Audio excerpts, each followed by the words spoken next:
Guys, let me know if I'm echoing really bad. We were having some technical difficulties behind the scenes here. So hopefully it's not transferring over to you guys hearing me twice. It's a little bit of a delay, so I'll wait before I get started. Hey, Unroyal, Lake, Chaotic Beauty and Crime, Tears for Justice. Hi.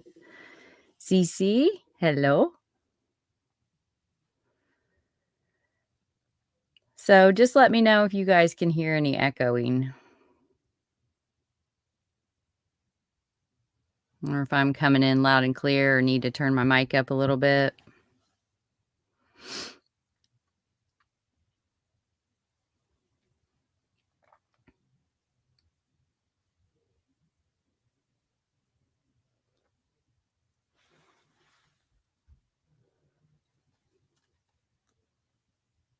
Anybody?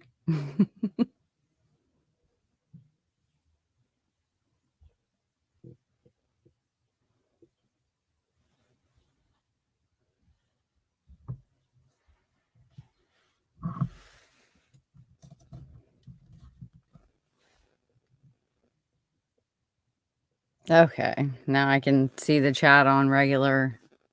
It's so delayed on the computer. It's really bad. And I got a little stand for my phone so I can put it up and be able to see it.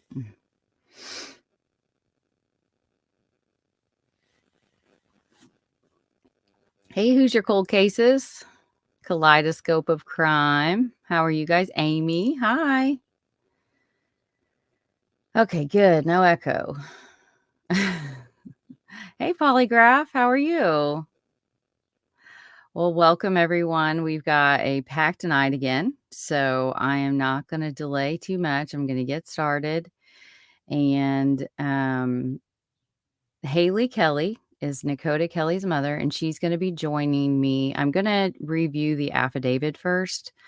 It is hard to read. It's hard to hear, and I can't imagine that being about what I'm about to read being about my child. And that's her unfortunate reality, though. Something on my face. And so I just wanted to go ahead and refresh everyone as far as the heinousness of what this man has done to this little boy, her son.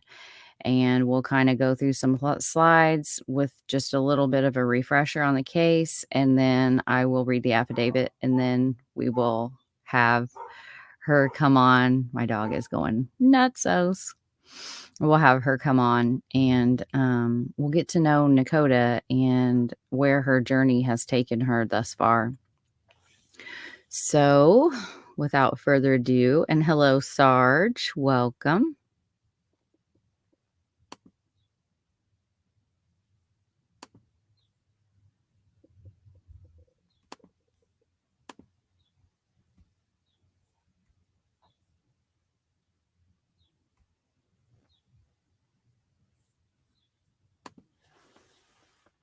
Move this over here because I can't see it.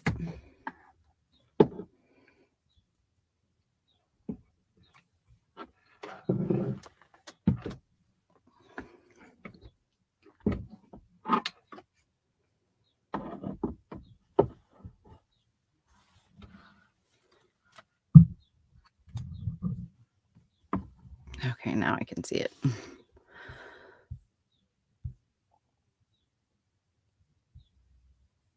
And mods, you know my rules. Just, anything aimed at my way, I don't care. Tonight is really about Nakota, so I want to keep everything respectful and, on track with what we're talking about. So if you can just kind of do friendly reminders, and what I want blocked and what I don't.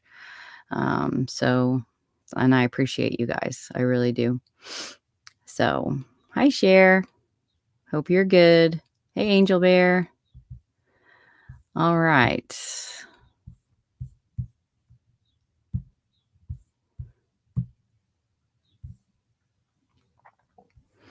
His last came Nakota Blake Kelly, born May 25th, 2010 to July 18th of 2020. Nakota Blake Kelly, I already said that, to Hayley and Miguel Nakama, aka Anthony Dibiah, because he has multiple aliases. He has one older sister who has a different father. Thank goodness. Hayley raised both of her children on her own until 2016 when Anthony was granted partial custody. Nakota is described as a 10-year-old biracial male with curly brown hair, brown eyes, and has a thin build and wore black-rimmed glasses. Nakota's mom, Hayley, will be joining us shortly to tell you about her son's personality and special memories she holds dear to her heart, as well as a lot more case information. This is baby Nakota, who we'll get into that later. This is Nakota. He was 10 when his dad murdered him. This is him at his first baseball game. And this is him closer to the time of his death. And this is him with his sister. Such a beautiful little boy. This is him with his mommy. This is Hayley. Nakota loved playing baseball and gaming. He grew up in Wabash, Indiana, and visited his father every other weekend in Indianapolis, Indiana. He was afraid of his own father and repeatedly advocated for his own safety with DCS. On July 14th, 2020, Nakota said these haunting words to his mother when she told him he would be going to his dad's for the weekend. "Oh, I'm dead. Don't expect me to come home. My dad is going to kill me." When Hayley asked him why, he told her it was because he had hung up on his dad. She immediately called DCS, but they did not take this claim seriously. Fearing she would be in contempt of court, she felt she had to send him in order not to lose him full custody, because that's what the judge told her. And at the last hearing, the judge had told her he would take not, and I forgot to make the correction on here. I just made it in my show notes, but he threatened to take Nakota and give him to Anthony Dibiah, not both of her children. So that is a correction that I needed to make and did not catch it. If she did not send him to his dad's, she was going to be in contempt of court, and he would give full custody to Anthony Dibiah. And when you're in these situations, it's really easy to retrospectively judge. But I'm telling you, it's not so cut and dry. When you're in a situation with a abuser they've lost control of you, and so now this is one of the abusers. When they lose control of you, they want to do things to hurt your child in order to spite you. And so the best thing, and like what happens most of the time, is you just try not to make any waves. You just try to keep your head down and do as much as you can to make your child's life as easy as possible when they have to go to their dad's house. And that is what Hayley did. And she even talked to me about that, about how if she didn't question him and she just obeyed him, then Nakota wouldn't suffer as much on the weekend. And that's so typical of the spiteful, manipulative, controlling abusers. When they lose control of you, they just want to do anything to hurt you. And now they can't hurt you anymore, so they hurt your child. And it's sick and it's disturbing. And now imagine that child having to go live with that parent full time. Because now they know that they've hurt you in the most, like, they've hurt you. So now what are they going to do? They have to do something worse. And so your fear is that your child would be subject to that mental, emotional, physical withholding neglectful abuse full time because the judge is not listening to your child. And there's so much about the situation that is just horrific. There were so many opportunities to save this little boy, and they did nothing. And we're going to hear a lot more about that later on. This is Dibiah. Anthony Dibiah, aka Ejike Dibiah, or it might be Dibiah. I've just been saying Dibiah for way too long to like change my ways now. Ejike IB, Miguel Nakchama, Judson Mozambu, no wait, Mosbanzu, Mabanzu, Tony Anthony were all aliases that Anthony Dibiah, like that is his name. I don't know. They have in the federal prison, they have him under Ejike IB. So, and the page was contacted by someone with the last name IB and claiming to be a family member. So his real name could be not even Anthony Dibiah. Like, who knows? It's crazy. He's just a con man.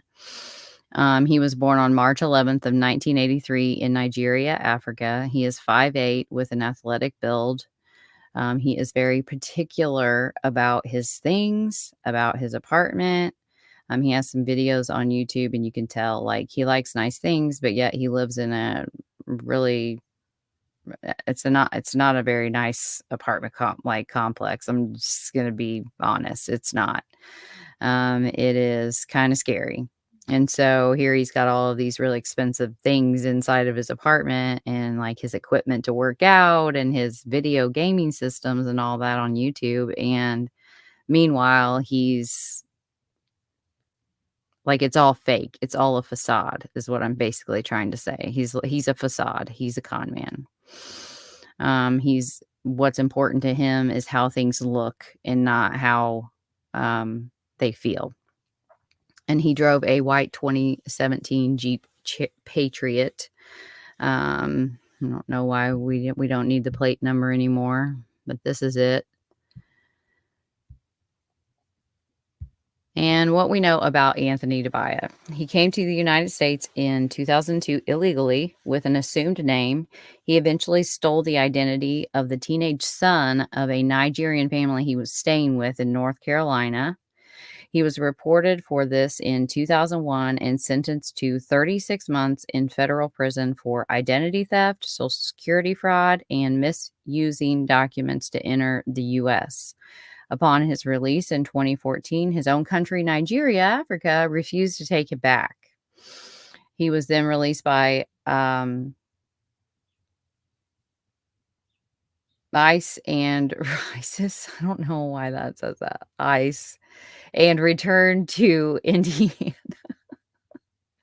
In October of 2016, he petitioned the court for custody of Nakota, the son he did not want, and demanded proof of paternity because, like, before he didn't want Nakota, but then all of a sudden in 2016 he decides that he does. But he was pretty angry with her when she told him that she was pregnant, if I'm recalling her story right. This is just a little letter that he wrote to the court, so I thought I would read it or attempt to. Some of it is kind of blurry. I'm writing to you regarding my case. I'm very, very sorry for what I did and for the victim as well. I truly regret the decision I made to put me into this situation I'm in, and it has cost me a lot, including my family. When I get to prison, I will use my time wisely by something journey program and also enroll in school to help better myself and give my kids a better future. Is there any way possible or anything I can do to get a legal citizenship to stay in the country so I can be able to be in my kid's life, please? I have incarcerated.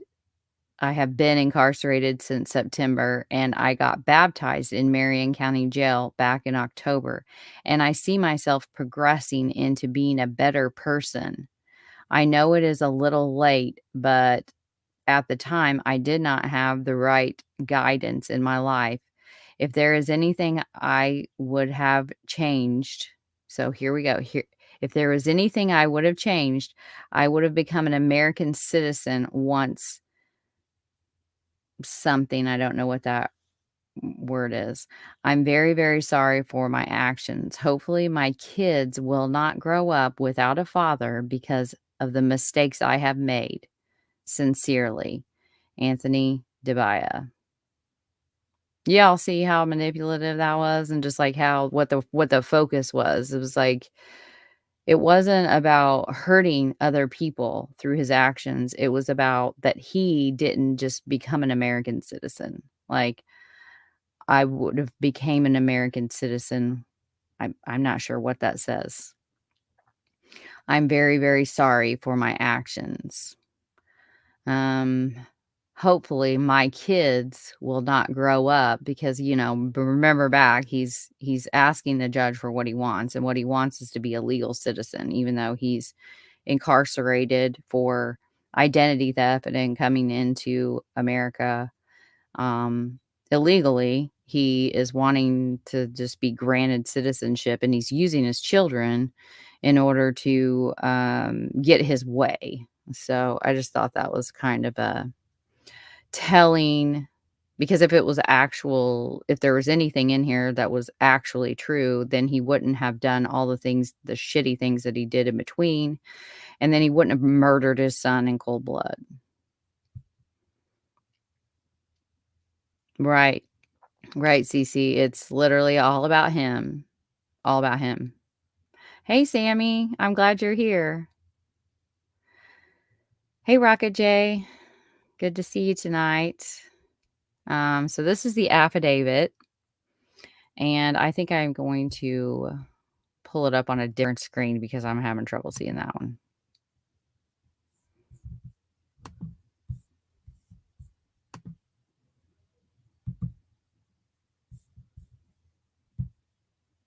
Nah, it's not much bigger.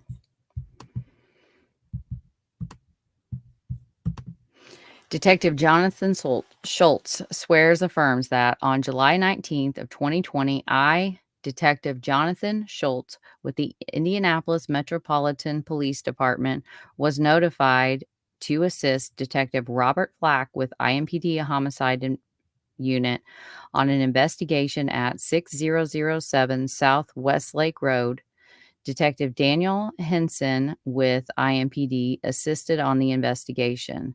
The information I received was a male identified as Anthony Dibiah, black male, 37, had made 2 phone calls to 2 known associates starting on July 18th, 2020 and July 19th, 2020.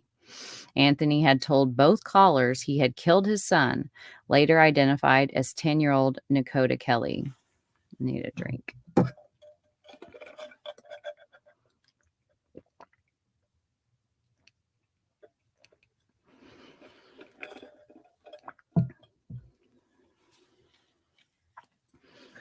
Officer Nike with IMPD had been dispatched to 6007 South Westlake Road on 7/19/2020 at 11:43 a.m. Officer Nike spoke to the complainant, K.O. K.O. stated he received a telephone call from a friend he knows as Anthony. Anthony asked K.O. to borrow a suitcase. K.O. told Anthony he could borrow the luggage. Anthony called back and told K.O. that Anthony killed his son. Anthony said he used a bag to suffocate his son until he stopped breathing. Anthony told K.O. that he then took his son to the bathroom to make sure he was dead, and he has now dumped the body. K.O. told Anthony he was going to call 911 and that Anthony needed to return home. Anthony responded that he was currently out of state, but he was on his way back to Indianapolis. K.O. provided officers with Anthony's cell phone number. Officer Nike investigated further and found out that On July 18th, 2020 at 10:11 p.m., IMPD officers were dispatched to the same apartment to check the welfare. Mr. P.O. reported a distant relative named Anthony called P.O. and told P.O. that he had just killed his son. Anthony asked P.O. for P.O.'s address, but P.O. disconnected the call and called the police to report the situation. Prosper has provided Anthony's telephone number. Officers saw a 2017 white Jeep Patriot bearing Indiana plate parked in the parking lot, and the car was registered to Anthony Dibiah at 6007 Westlake South Drive. Officers knocked on the door but received no answer to their knocks or announcement. However, I should have put them all over there.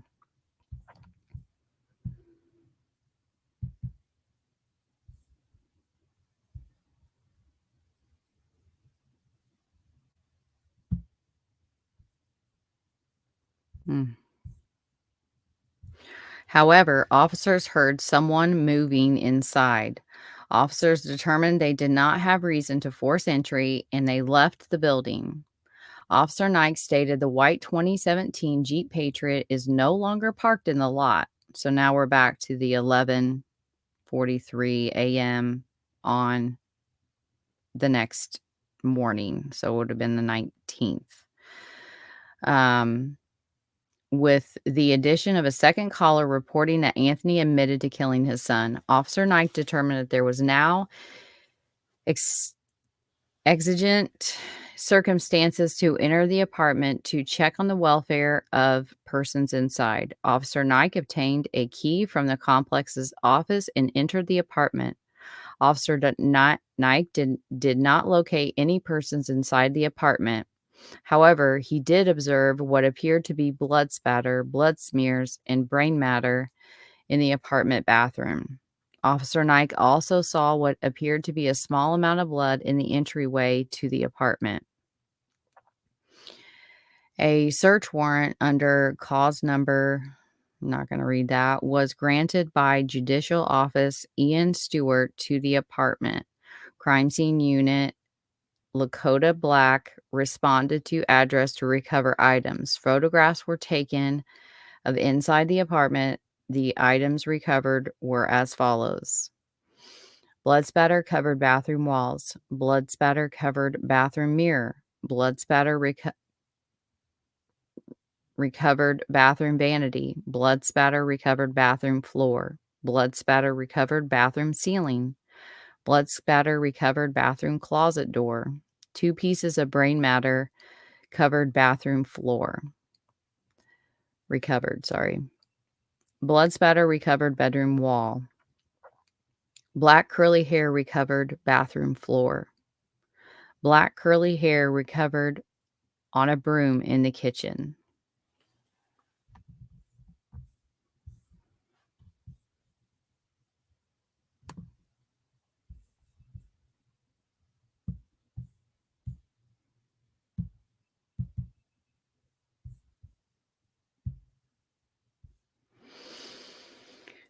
I reviewed video surveillance provided by the apartment complex, the boardwalk of Westlake, on the morning of July 19th, 2020. The white Jeep Patriot leaves the apartment complex at 2:27 a.m. and goes northbound and returns at 3:15.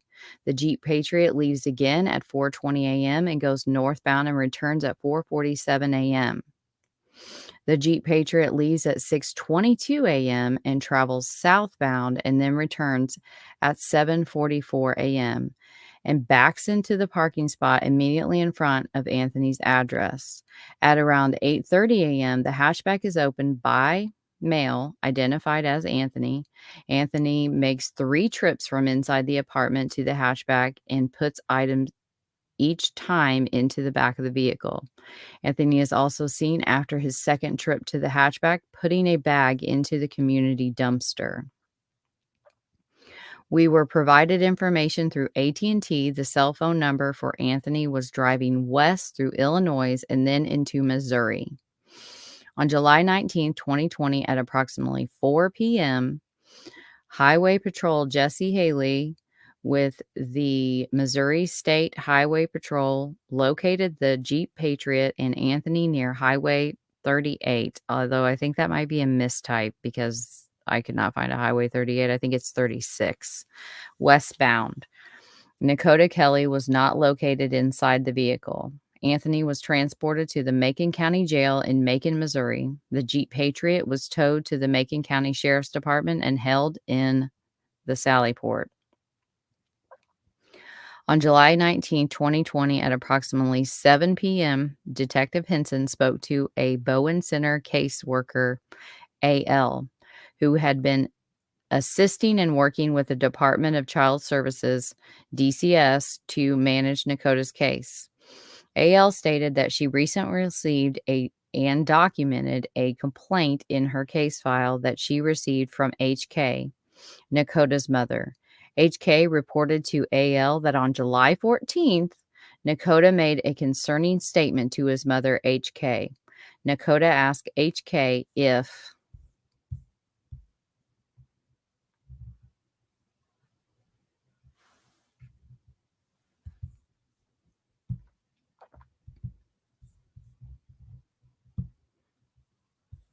he was going to his father's house that weekend, the weekend of July 19th. H.K. told Nakota that yes, he would be going to his father's house that weekend. Upon hearing this, Nakota responded that, "Oh, I'm dead. Don't expect me to come home." H.K. asked Nakota what he meant by this, and Nakota then stated, "My dad is going to kill me," and stated that his dad was angry with him because he would have not forgotten about Nakota hanging up the phone on his father because Nakota did not want to speak to him. A.L. reported that on July 19th, H.K. contacted her again with another concern. H.K. reported having received a text message at 2:01 p.m. on July 19th from Anthony Dibiah, Nakota's father. In this text, Anthony said to H.K., "Sometimes I hear voices. My son is in heaven." H.K. provided this text message to law enforcement. As of July 20th, 2020, Nakota Kelly has not been returned to the care and custody of his mother, H.K. On July 19th at approximately 7:35 p.m., Detective Henson spoke with P.O. P.O., the initial caller, who reported that Anthony had disclosed that he had killed his son on the night of June 18th. P.O. disclosed the following. Anthony and P.O. had not spoken in nearly 20 years until P.O. reconnected with him about a month prior to this incident. During the past month, Anthony had alluded to P.O. that he was experiencing some custody issues with his son.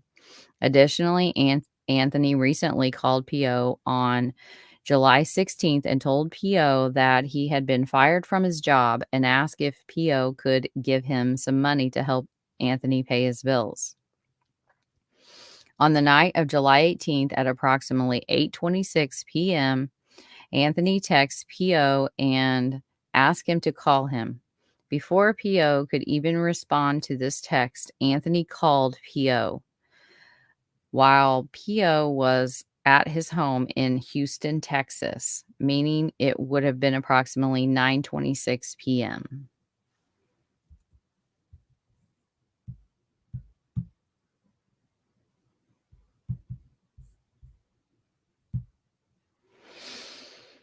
Locally in Indiana.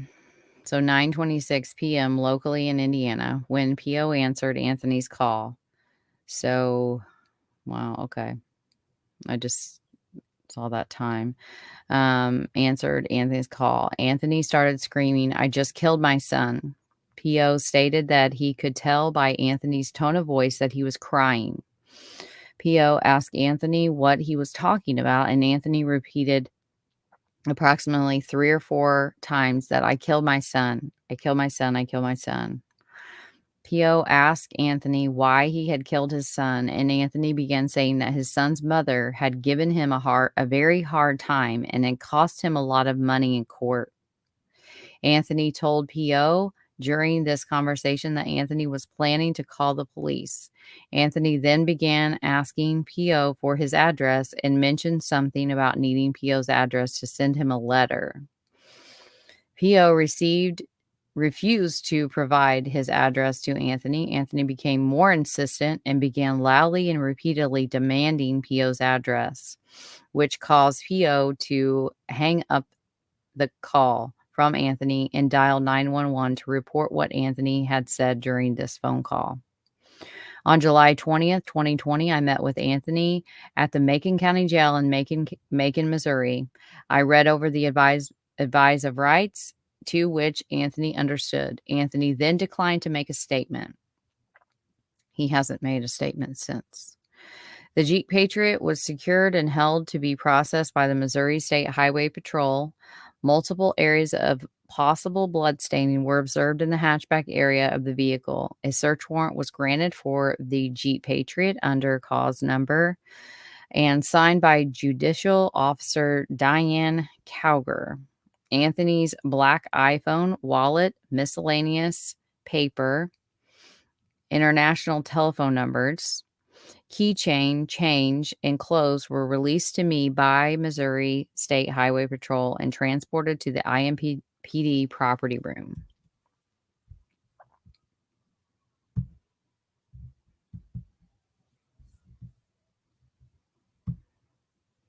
I affirm by Detective Sergeant Marquez with IMPD on July 19, 2020, Anthony's cell phone is pinged twice at or around 4500 West Vermont. It's street, not avenue, which is a wooded area located near Eagle Creek.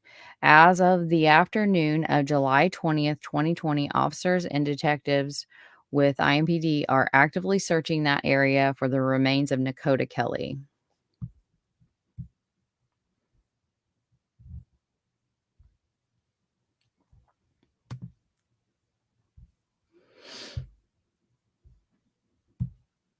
This is Hayley's home in Wabash, Indiana.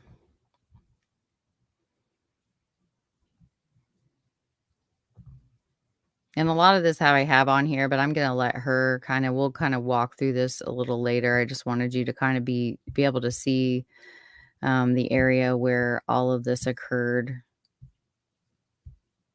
So they met here to drop off Nakota. They met at a CVS. There was quite a few CVS's, and I didn't think it was too big of a deal to not, if I don't have the exact right one. But they met here on Friday night after his baseball game. The baseball game is important, in my opinion, and I think in Hayley's as well. And then on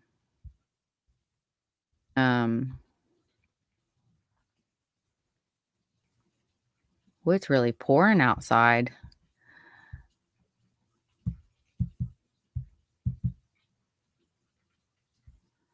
So this is Anthony Dibiah's apartment at 607. And I took some of these I got from the news station. But so there was blood seen in the area right in through here, outside of the door. So that would have given them probable cause to go in, because as you can see, like, there is an outside door here to the apartment, and then it opens up just like a standard apartment, and there's like stairs, I'm assuming. And there was blood on the outside of his door. And so this would have given the officers probable cause to enter, and therefore everything that they have seized during their search of the apartment should not be thrown out of court, which is something that they're trying to get done, and hopefully they fail.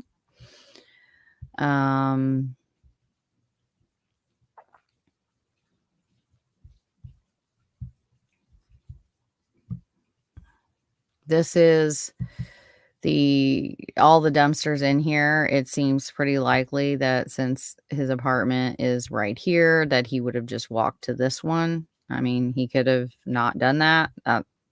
It's just a you know, a Occam's razor type guess there.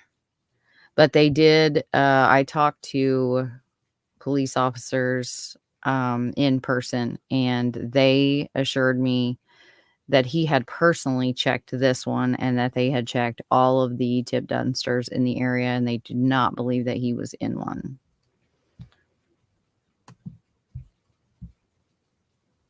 And so these are the paths that he took.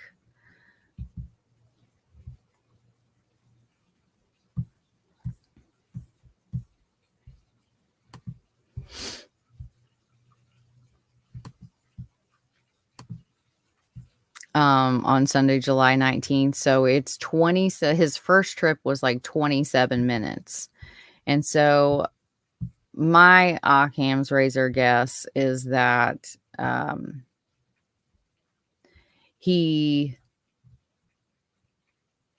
on. I pulled up trip 2, didn't I?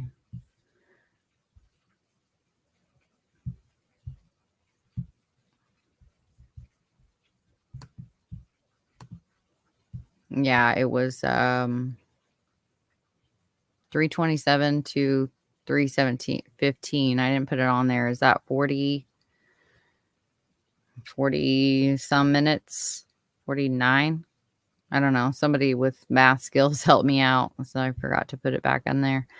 But to me, it kind of made sense that he probably went to Lowe's. I was told by an officer that there was not a knife that was used.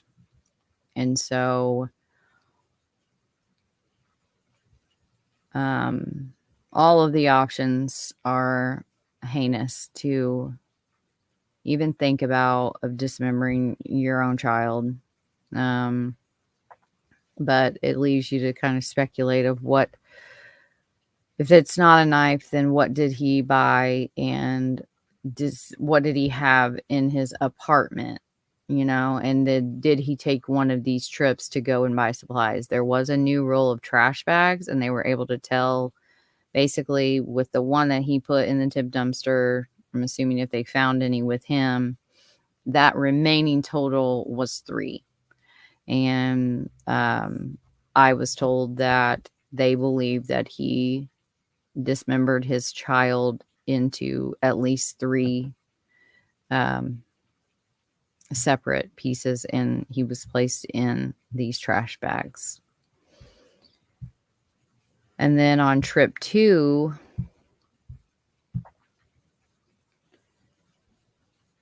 he went on a 27-minute trip to this area right here, and his phone had pinged, and this is West Vermont Street. So they concentrated their search for him right around, and they were literally like, I'm trying to remember, it was pretty much just about right in there is where they searched for him. And that's, I think they might have gone over here just a little bit, where the line is, but pretty much their search was concentrated right there, and that's it. And so we really need to get out and search for this little boy, and bring him some, bring this mother some peace. There's so much to the story, and I'm ready for her to be here and to talk. And she's just an awesome person. And just remember, guys, like, this is her child we're talking about. Some of it's just so shocking. Like, I don't even know how to respond. This is my second time telling some of this story out loud, and albeit I did not break down in tears this time, it's still hard to even just read those words. It's just awful. Like, I can't.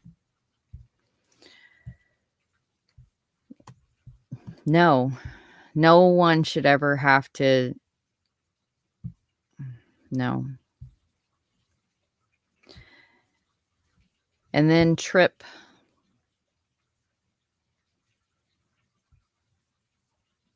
Oh, I'm sorry. So trip 2 was basically just I don't know. It didn't last very long, and then trip 3 was where I just showed you before. And then trip 4 here was his final trip out, and he headed westbound.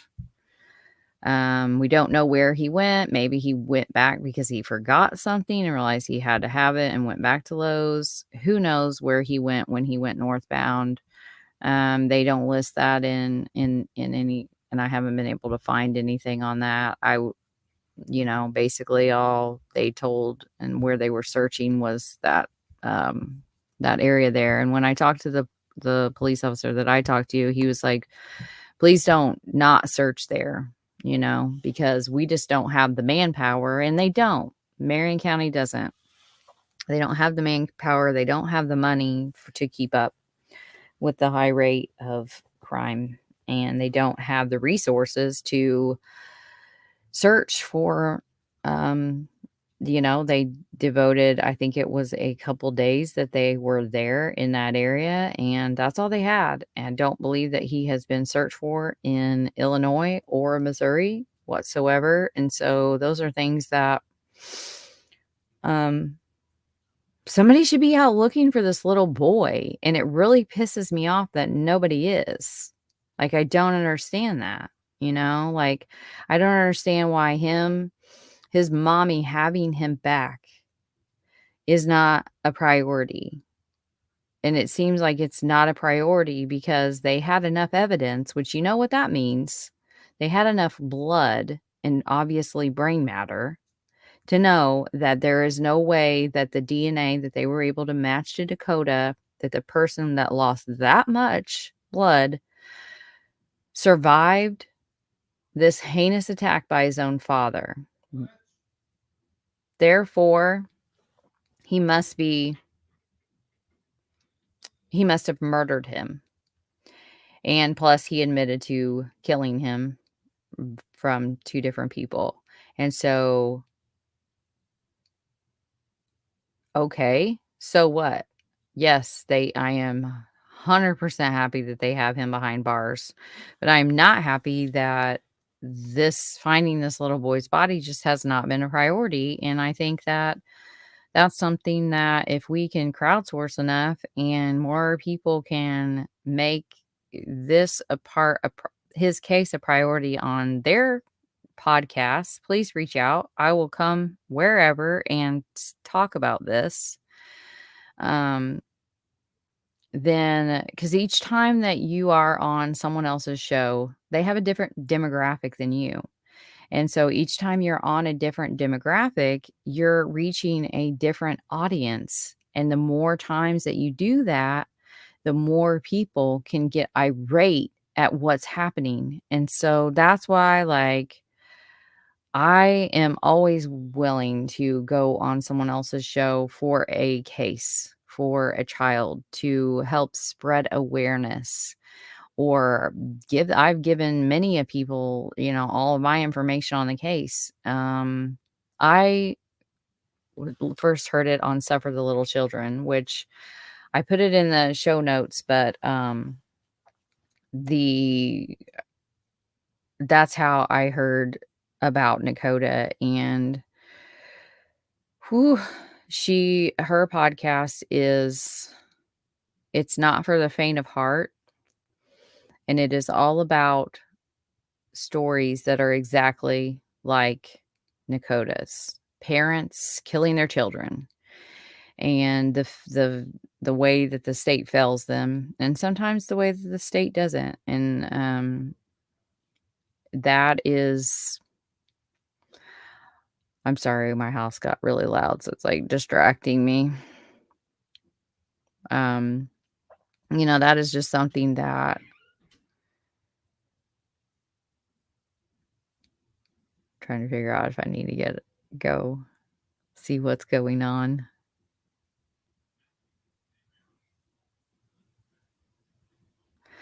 Yeah, I cannot. My brain is not even I'm just so blah, blah, blah. It's early, so I'm much better than when it gets late at night, I get wild. But, yeah, so I think that it's important to still concentrate on finding his body but suffer the little children on the last episode that I did, that was like the bright and shining light of it. I had technical difficulty after technical difficulty, of course, and it was just a hot mess, and it was kinda neat to watch back through that to prepare for this one and see that, like, yeah, I have come a long way. I have come a long way, and I don't know if that's, like, a good thing or a bad thing because, yeah, I do feel a little bit more organized, a little bit more together. I kinda have a flow of how I want my, like, case studies to go. Um, but yeah, it's definitely a little bit better than it was back then. Whoo, Lord. Let me I'll be right back. Hold on just a second. Something's happening, I don't know.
Whew. Yeah. They're getting everything's good. They're just trying to figure out dinner. I forgot to tell, the fam that I was going live, all of them. So, yeah, and then I had opened my daughter's window, and now the room is a little bit flooded. Not flooded, but, it's all wet on the wall, so I'm gonna have to clean that up soon. But sorry about the interruption, and we will get back to it.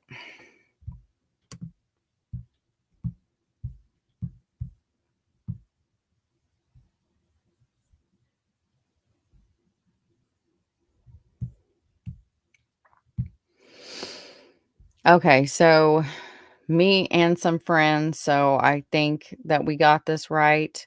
There was a group of us that really worked diligently on trying to put together all the different pieces of this case.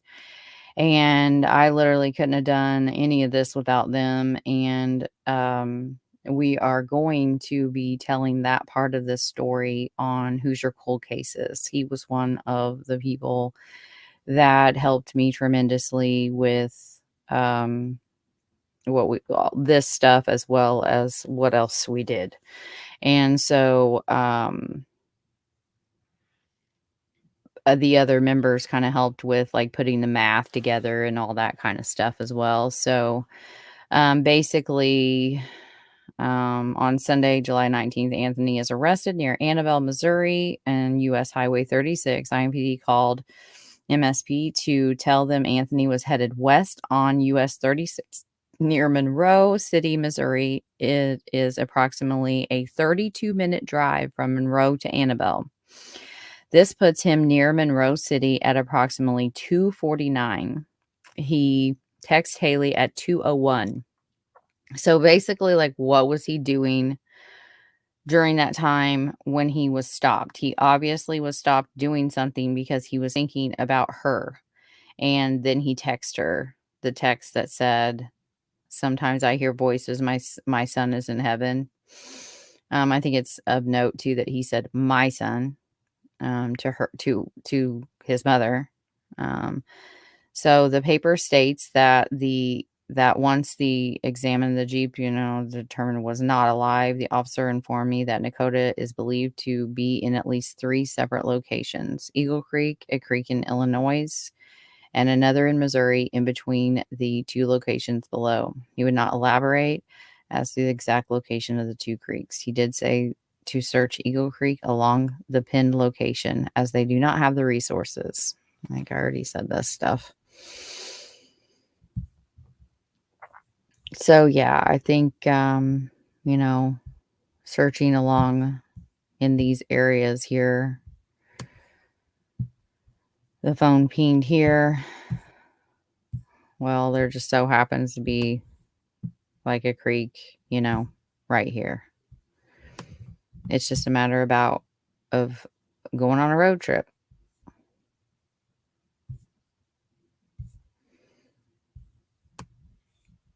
And then he was arrested here. He was pulled over. They had him headed that direction, and they were kind of clocking him. And then as his phone was pinging, and then he was taken to the Macon County Jail. And and then on Monday, July 20th, the detective met him, who refused to make a statement, and he has refused to speak since. So that is the refresher that I have prepared. And whew, yeah, it's a very sad one. It's very disturbing. So I know, Polygraph, she's not going to be happy with me because it is the wall that her head is on her bed. So oops. Yeah, so yeah, it sounded pretty yuck out. So right now I'm gonna have Hayley go ahead and try to come back up on the show, and I will we'll just wait for her to call back in, and then we're gonna give it a try to see if we can do the video. If not, I'm gonna call her on the phone.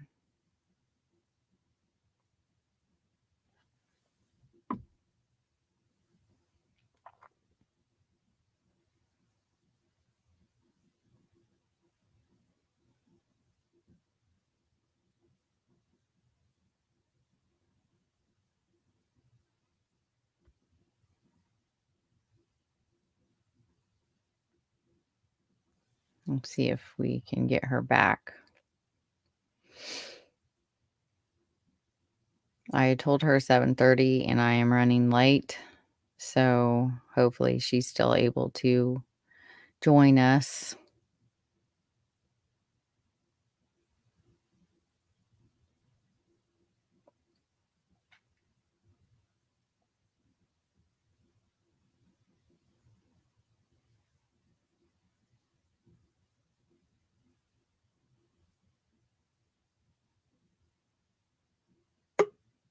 Here she is.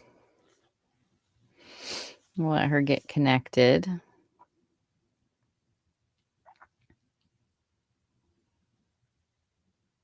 There she is. Hi, Can you how are you? I can hear you. Can you hear me okay?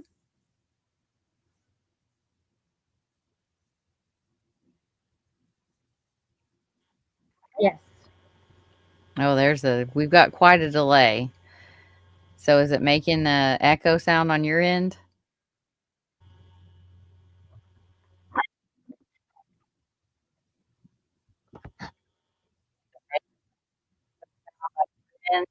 No. You don't hear an echo anymore?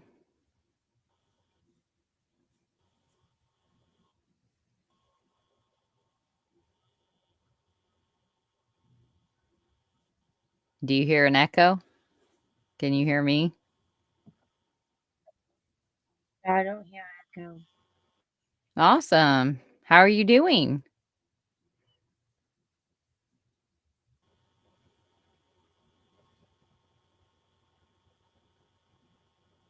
Are you doing okay tonight? I think we got a really bad delay. Sometimes it'll just kind of catch up. We'll catch up to each other. No. What was that? Yeah. Yeah. I'm kind of cutting in and out. Is it storming really bad where you are?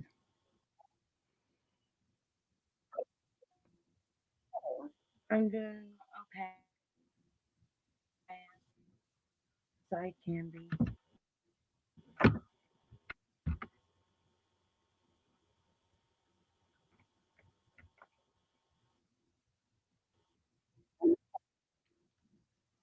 You Yeah. hear an echo, Sammy?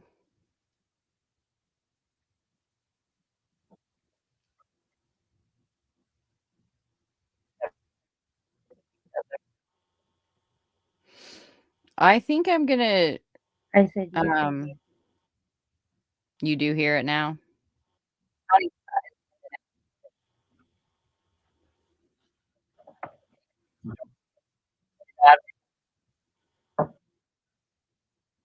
It's Light one. Yeah, I was raining. kinda yeah, it's raining really bad. I guess there's some tornado warnings. I don't know if that's Indiana or not. I'm having a little trouble hearing you though. I'm gonna try to do it on my phone instead of the computer. Okay. All right. You can just do you want me to just remove you when you come back in? Nope. She's got it. Oh, here she is. Is it better on this? Oh, yes. It Now I was my computer. oh, okay. We're hearing a little bit of an echo. Do you have YouTube open? No. No. Hmm. I don't think I do. This is Hang what was on. happening to us earlier.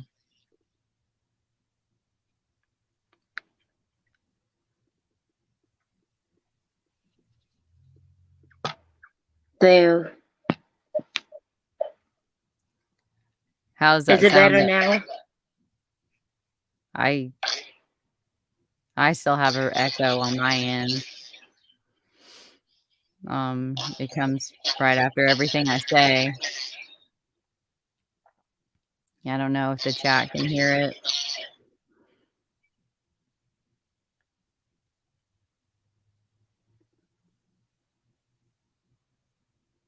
It's really delayed, so it takes a minute for people in the chat to answer. It's still echoing really bad. Okay, I'm gonna try calling you on the phone like we talked about. I'll call you on Okay. Messenger. Okay. That's a bummer. I don't know why I can talk to someone and I know it's when I talk, so I don't know why I can talk to someone a couple weeks ago in where was that at? Like where she was in Britain, like England. But I can't talk to her. It's weird.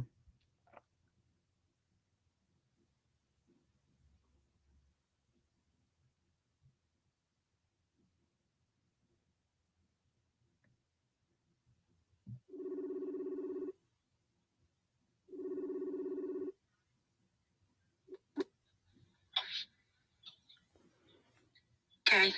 Hi. Hi. Whoa. Still getting a lot of noise. Are you there? Yeah. I'm still echoing. Even on the phone. Yeah, I think you're echoing worse on the phone.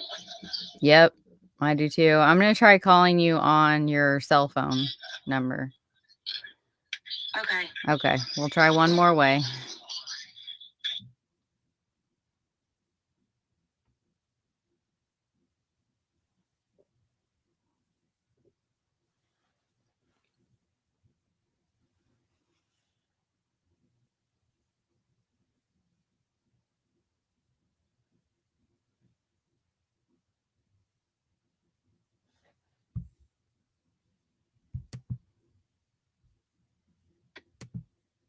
Hello, I'm not able to answer the phone right now, but if you leave a message.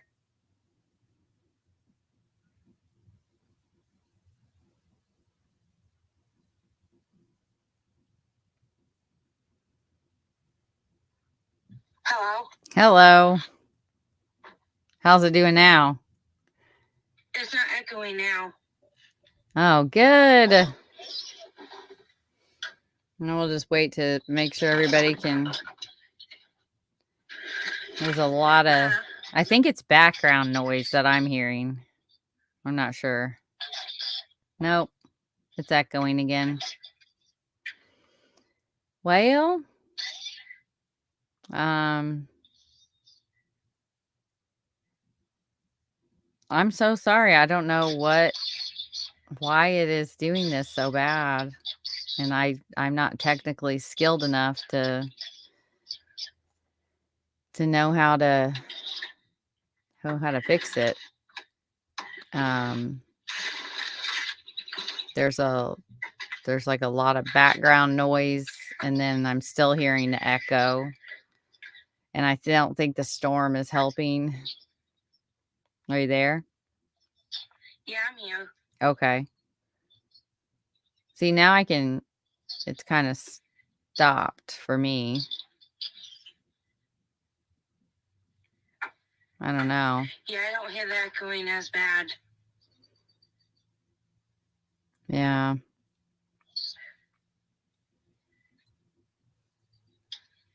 It's very strange.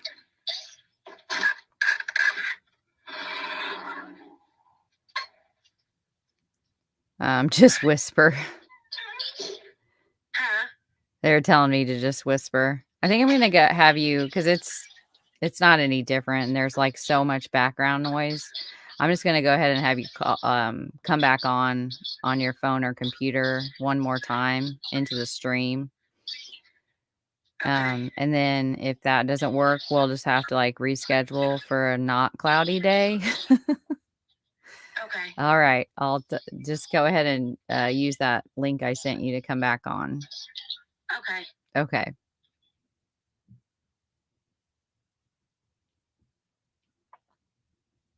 It's very bizarre. Very bizarre.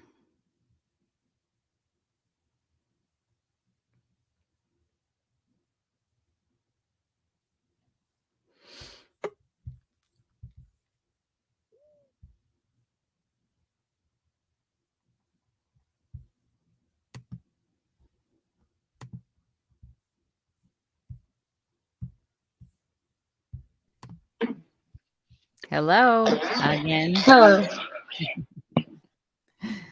Does that seem a little bit better? Yeah. No. Just whisper. Yeah, I think it's the same if I whisper. How about this? How about we I'm gonna go and turn a bunch of stuff off in my house and try to optimize on the internet, and we'll just take a little break, and I'll play the video, and then I'll come back on, and I'm gonna try to go and fix this ruckus. So I'm gonna play a video for see, when I mute her, I don't hear the echo. So that's weird.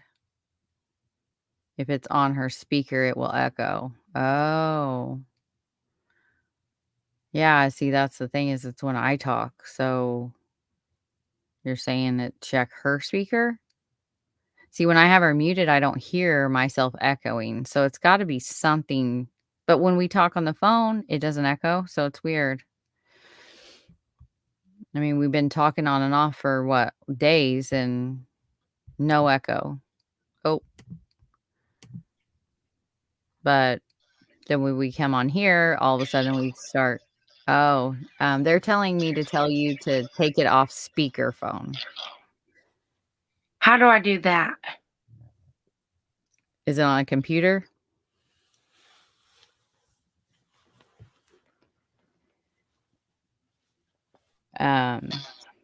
You probably have to just like stop sharing your camera.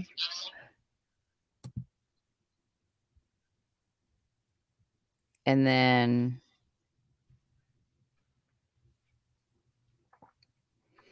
if you stop sharing your camera, then you can just talk like we're on the phone. Does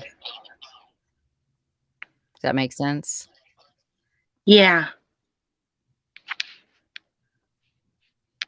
There should be a button on the screen. Oh. Ugh. Every time. There's always something. That's life though, right? That is life. Yeah, and I think Cece might be onto something. Can you hear me now? Yeah. Oh. Nope.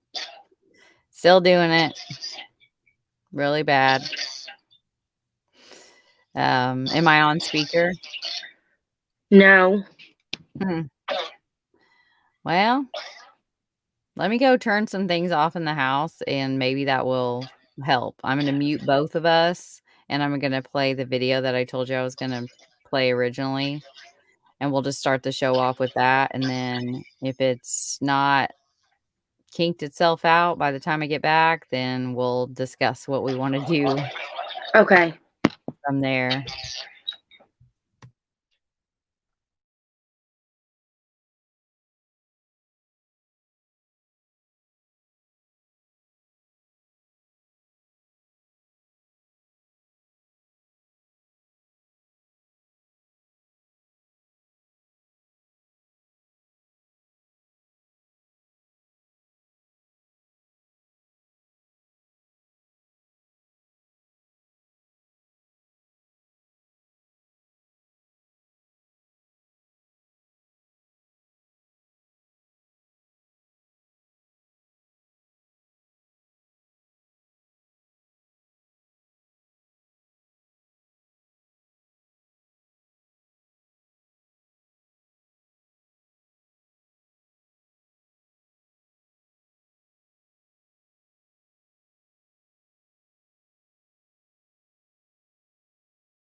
He didn't come around like a lot.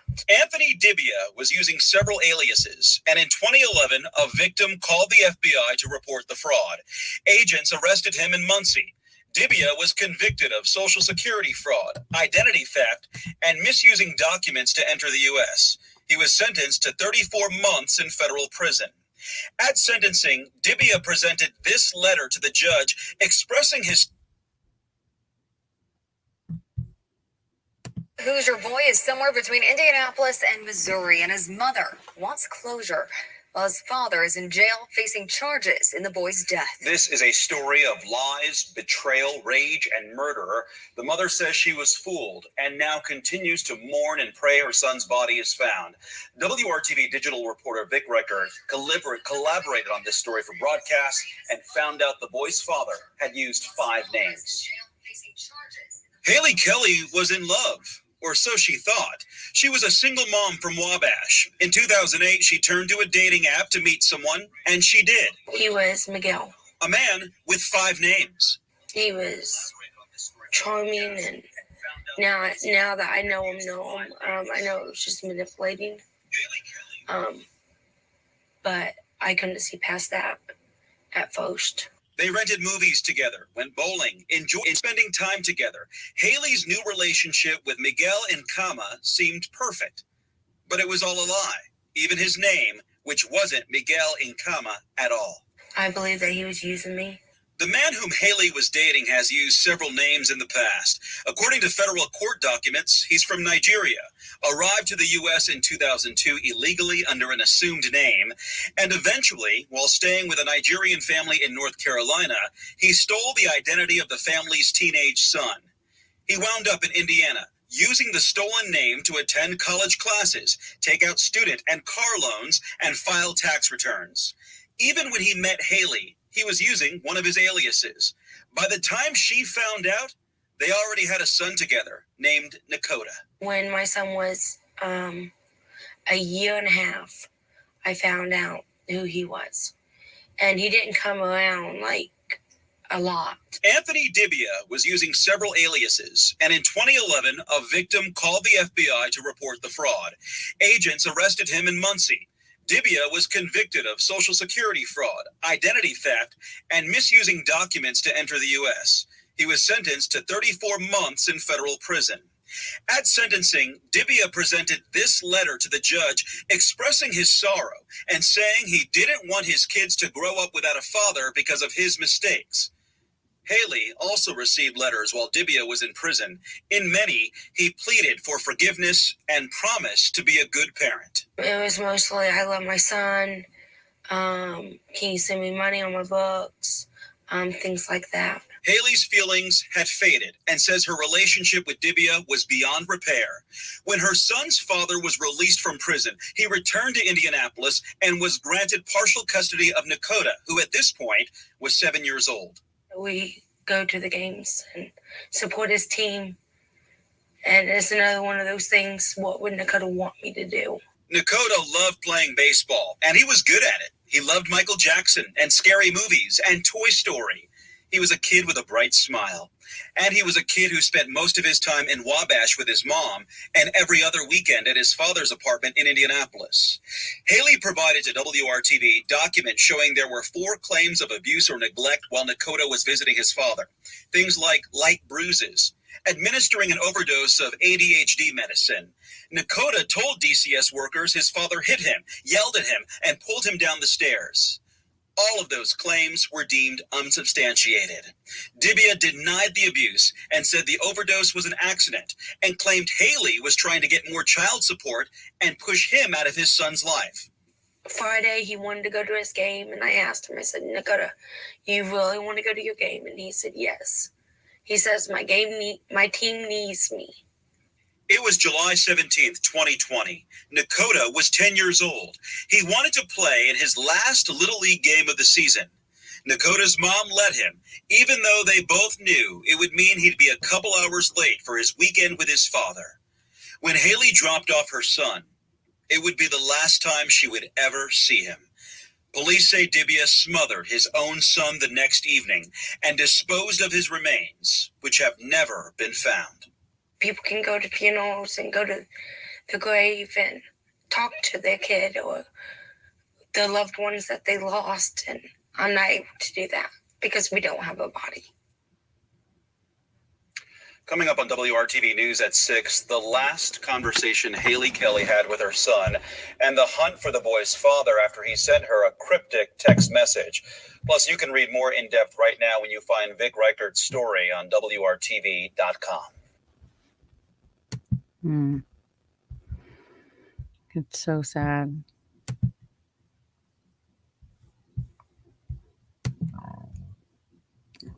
It is so sad. I know. It does, Jasmine. It definitely does. I try to unmute her, and then I might try muting when I ask a question, and then I'll mute when she answers, and we'll see how that goes. How are you? Good. It's still echoing pretty bad.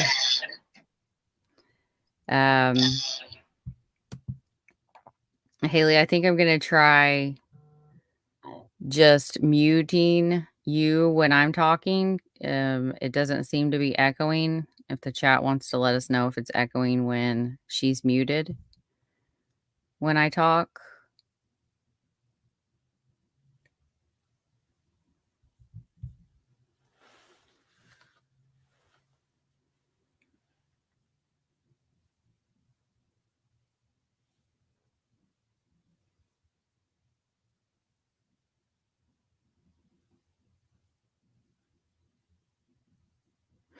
All right, it's not. No echo when you're muted, so that's weird. It's got to be something with the microphone. I don't know if you have earbuds or not. Sometimes that can help, but it doesn't seem to be the video, so I don't know.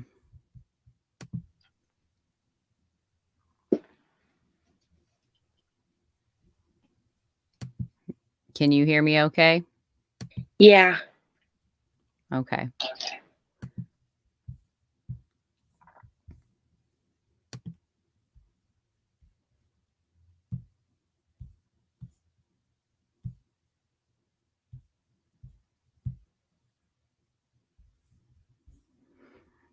I'm just pulling up my questions really quick.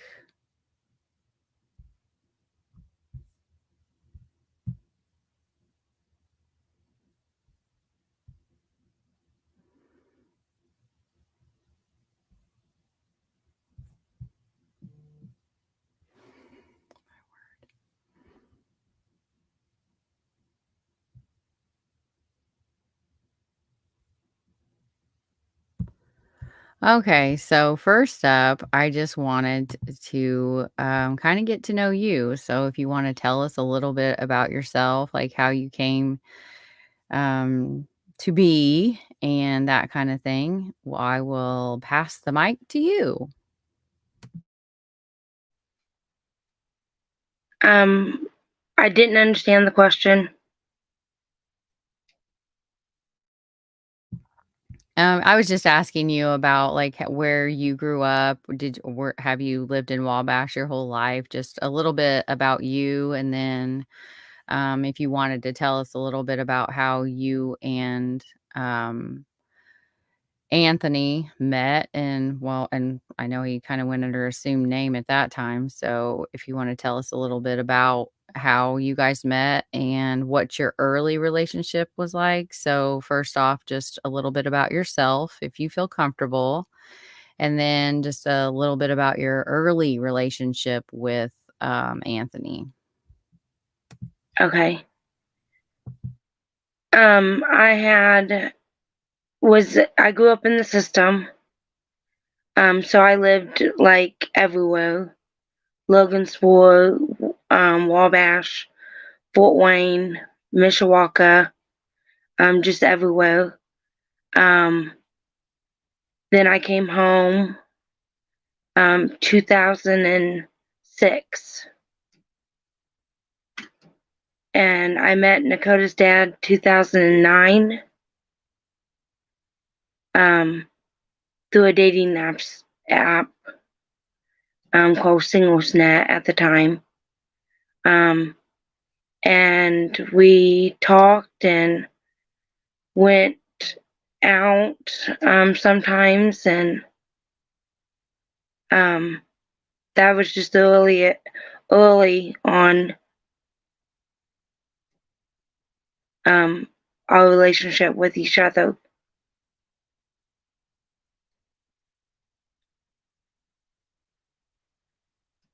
So your early relationship was pretty, you didn't see any signs of like him being controlling or anything like that. Like it was pretty fun and he was like smooth or Yeah, he was pretty fun and smooth, which now I just think that it was just all a show. Because he didn't want to like ruin his cover or something. Didn't want me thinking that he was not who he said he was. I'm not sure. yeah, I think so. I think he definitely didn't want to hold on just a second. That's just not be a good time of day. I don't know. It's usually go live like late after everyone's in bed. So it's like really chaotic here. And it kind of makes me wonder if that's why the internet service is not as good because there's so many people on it. Everyone was gone there for a minute, but it was only they were gone when the video was playing. So we'll try to just keep chucking through. So yeah, so he was, I think so. I think you're right. Like he didn't want to ruin his cover. Obviously his true colors shined through pretty soon in the relationship. So how long had you guys been together when you found out that you were pregnant? We was together for I think a year and a half, something like that, before I found out I was pregnant with Nakota. Oh, so that's a pretty long time. Like, did you guys live together? No. What was No. that? Okay. And then how did he react to the news that you were going to have his baby? He said that if I didn't name him what he wanted to name him, that he didn't want the kid. What? What did he want him to be named? A J.K. Masu Nahana Nakama. Huh? Can you say that one more time? A J.K. Masu Nahana Nakama. Why did he? Okay, I mean, I'm assuming that's a family name, but why did he think that that was a reasonable request of you? And that's why, like, that is so bizarre that he would think that because if you don't name him what I want, then if you name him something else, like I don't want to be his dad. Yeah. Sheesh. Okay, so after that, then, yeah, the kaleidoscope of crime, it's controlling. He's trying to control the situation, and now he's feeling like it's getting out of control. So he's going to put some outlandish request on her that isn't, I mean, who's going to name their child that? Like, that's it's unreasonable. And he's likely doing it on purpose because he knows it's unreasonable. And so what happened in your guys? Did you guys break up? Like, I know that he did go to prison. Was this around that time or was that later? Did he ever know his son? That was later. We had woke up and then he popped in, showed up at my doorstep, August 26th, 2010. Okay. So Nakota was like 2 months old then? Or how May, June, like 3 months old? Or oh, sorry. How old was Yes, he Nakota? was 3 months old. Oh, wow. So after that, did he stick around? Did you guys live together at any time? No, we did not live together. He showed up every 3 months to see him and to pay child support, and that's when he seen him. Were you guys in a relationship? No. Okay. And then how did you find out that he was in prison? He called me September of 2011 and told me that he wasn't who he said he was. Wow. Who did he say he was? He said he was Anthony Dibiah, and that he was living under a false name. He was living under the name Miguel Nakama. Wait. So was that one of the names that you said, like that he wanted his son to be called was Nakama? Yes. So even more unreasonable then. Like it wasn't even his real name. Exactly. Wow.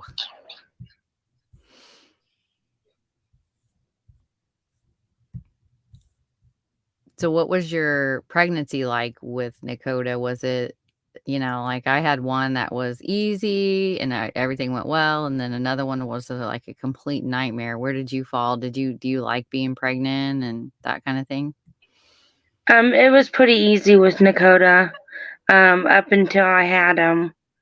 Then he wouldn't eat, he wouldn't eat from the bottle and stuff like that.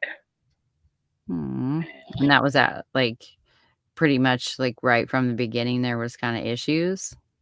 Yes. Okay. Do you have any really memories that you would want to share with us about Nakota when he was a baby? Well, when he was a baby, he was always laughing. A happy baby. When he was about a year and a half, he had pooped in my mom's glove department. And we still can't figure out how he did it. He went inside and said, "Haha, I pooped in your car." So that was a really funny memory of him. Oh, that's adorable. I mean, it's not, but it is. What about do you have any cute memories of Nakota when he was a little bit older, like some happy memories or loving times you had with your son? Yeah, we used to play dodgeball in the house. We used to dance and sing. He loved showing off for anybody and everybody. No. Huh? And so what was his personality like? Was he really outgoing? I mean, it sounds like it. It sounds happy and outgoing, and just like what was he like as a little boy? Was he thoughtful, kind? Well, he said whatever was on his mind. If he didn't like you, he would tell you. If he was mad, you knew it. If he was happy, you knew it. He's very outgoing. And the same, he was caring for others. Oh, I keep forgetting that I have to pause it. And so what was Nico like? So like we heard on the news channel there that what was it like for Nakota when his dad came back into the picture in 2016? He was not as happy. He would express that he did not want to go every single time that I would say it was time to call your dad. He would run from me, hide under covers, throw a fit. He didn't want to talk to him. He didn't want to see him. He didn't want to talk to him. He wanted nothing to do with them. Wow. And that started after the visits? Yes. So kind of before, when he would visit his son, like, it was like Nakota was excited, but when Nakota had to start going there on overnights alone on weekends, he immediately was just like a different child. Yes, he immediately shut down right before visits. Wow. And I have this one video of him where he's literally having an anxiety attack. Oh. Because he has to go with his dad for the weekend. Yeah. That really is. It's like someone in the chat said a true sign that something was wrong. I agree.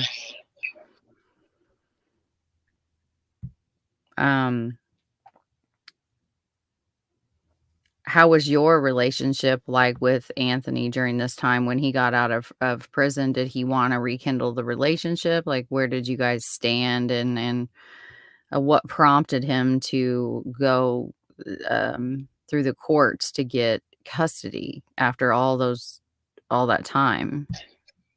I did not want to rekindle the relationship. And when the reason he went back to the courts is because I would not let him see Nakota by himself at first.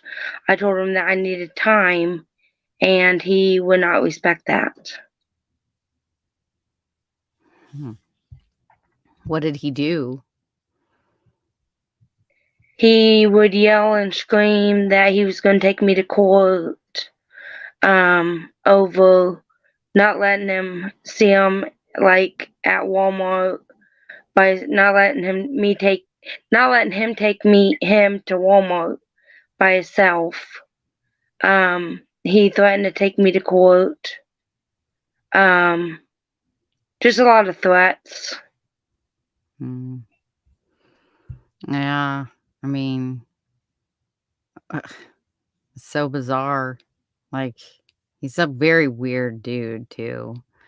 Did you ever see any, I mean, and let's be real, like, what are you supposed to do with a convicted felon that is been in federal prison and now he's released by ICE and he's back in the picture? I mean, it's so surprising to me that the court even entertained giving him, not doing what you had asked with supervised visitation. What happened with the court once that they became involved, and how did they become involved? He had took me to court. I had took him to court. I had filed a court because I knew he was going to take me to court. And at first, the court just believed everything he said. Like, he had him wrapped around his finger. They believed everything that came out of his mouth. And they knew about his recent release from federal custody? Yes. Did you ever know why his own country would not receive him back into the country? No, I still don't know why his country didn't want him.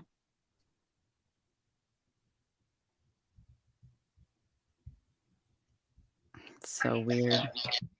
Did so you're in the court system now. They're just like, could you tell a difference? Was he like super, how some people can be like a chameleon to where they may be more reserved and talk a different way, and then all of a sudden they get on it's like there's a lights, camera, action button. Was that kind of how he was in the court? Like he was just all of a sudden Mr., personality?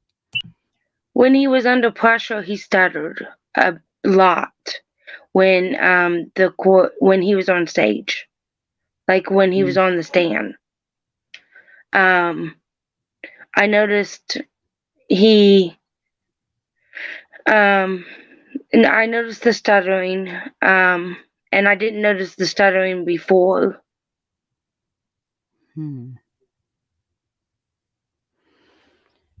So do you think maybe they saw that and like that he stuttered and took pity on him, or do you think that he actually has a stutter? I'm not sure. Yeah. I'm not sure either. He does stutter. So I just wonder if like the courts kind of it just doesn't make any sense of why they were so on his side from the get-go. Was it a female or male judge? A male judge.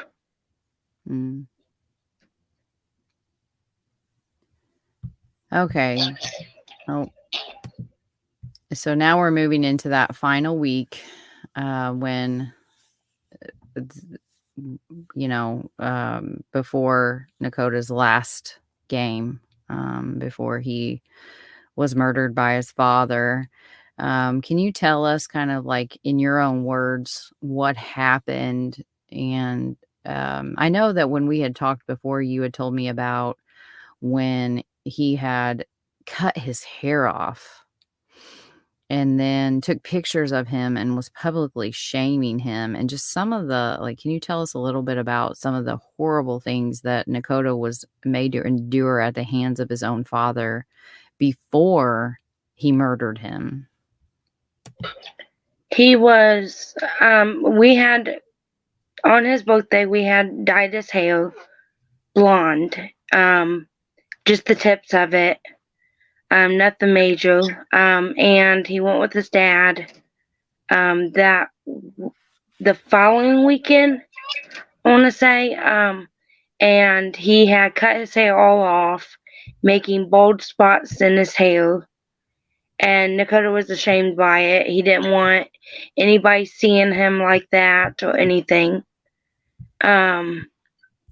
He had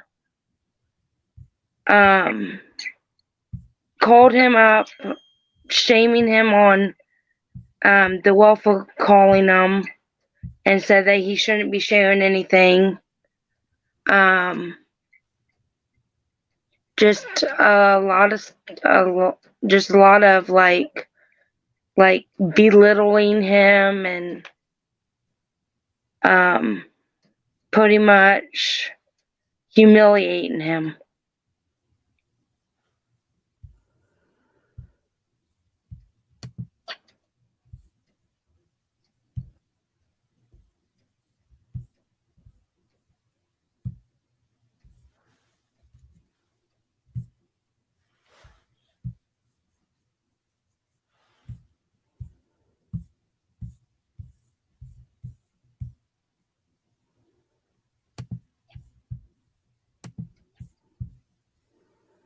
I had a picture of that, so I was showing it on the live of what he did to his hair, just because.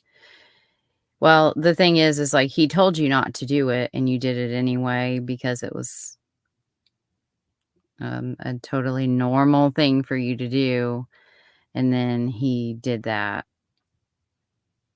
That's just ridiculous. And then I have to plug my computer in before it dies really quick. I'll be right back.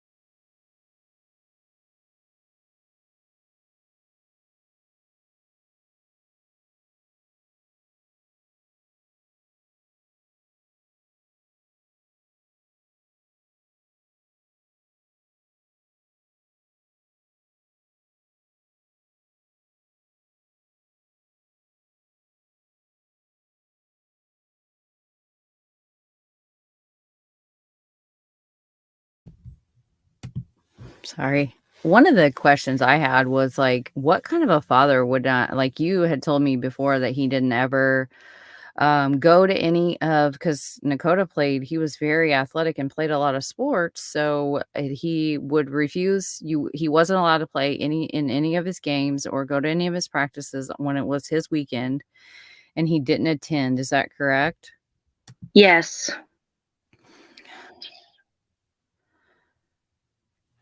What was his reasoning behind that? His reasoning was that it was too far, and that he wasn't going to drive all this way. Okay, but like why couldn't he have let him stay at your house? Say he had a game on Friday night, like the situation that led up to this week. Like, why couldn't he let him stay with you so that he could play in his sporting events? I'm not sure what the reason was. He always had to say that it was his weekend, that it was his time, that I value sports over his time. And it wasn't that I valued sports over his time. I valued what Nakota wanted to do over his time.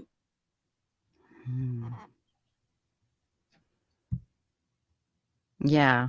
And Nakota clearly did not want to be there, and they just kept forcing him. How many times did you and Nakota report abuse, and was that always through you or was that through the school as well? I reported it 5 times, and the school reported it, and Bowling Center reported it. I mean, it was coming from all over. Yeah. Were those when he was reported from like the school, did what had he told them had happened, and what did they do about that, the school? He had told the school that he was kicked in the shin for spilling a glass of milk, and they reported it.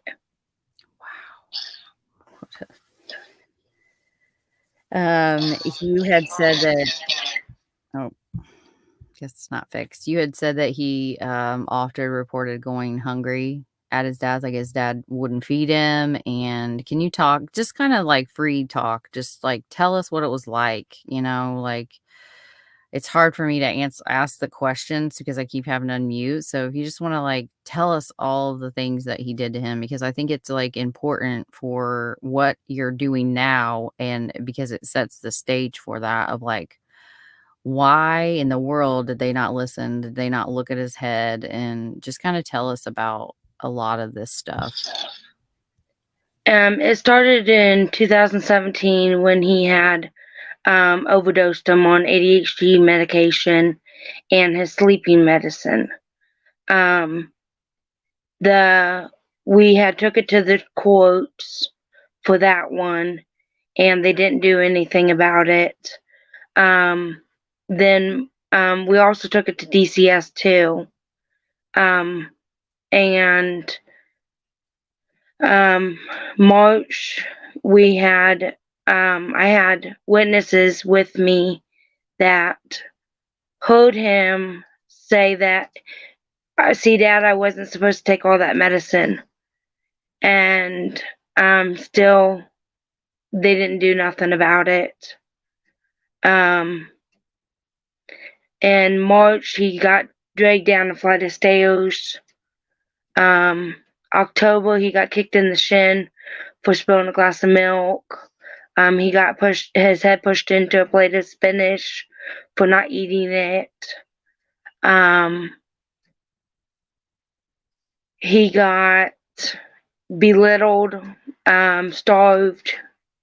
His dad, he had told welfare that he was tired of being starved by his dad. That his dad hit some, and I was present when he was telling DCS this. So I know they heard him. They just didn't do anything they didn't listen. they heard him, but they wasn't listening. If that makes sense. He came home with bald spots in his hair. There was violent videos on YouTube of him. And I think that pretty much wraps it up.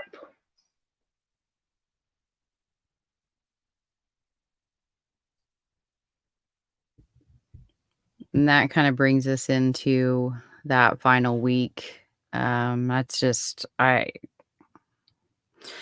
know we've talked about this before of like what, because you had sent me those pictures of his shaved head and him making him wear something over his head when he was out in public. I mean, how could they take a look at that and not see that that was abuse? And we'd talked about it, and they had told you basically that it's physical abuse. Is that correct? And like that like emotional abuse or a dad cutting his child's hair isn't abusive. Can you refresh my memory on that? They said it was not physical abuse. That they cannot tell a dad on how to speak to a child. That they couldn't tell him how to talk to his kid. And to me, it's emotional abuse and mental abuse, and they had enough to go on.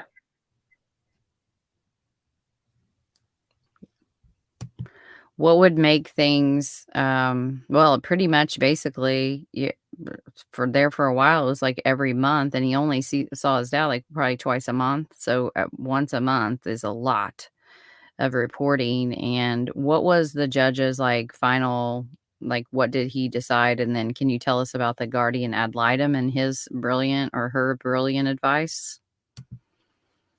Well, the judge decided in 2018 that if I had took actions again against the court and kept him away from his dad, that I would lost custody of my son. And that it was that and the lady from, I'm not sure what the place is called, but it's probably from that guardian ad litem that you're talking about. Mm-hmm. She had pretty much said that Nakota was probably behaving that way because I wasn't disciplining him properly. That his dad was stronger at disciplining him. Okay, well, hold on, wait. So she's basically saying that you're the problem because you're not heavy-handed with your child? Pretty much.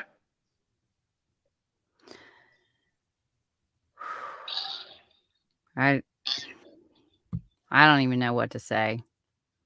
I think it's pretty terrible.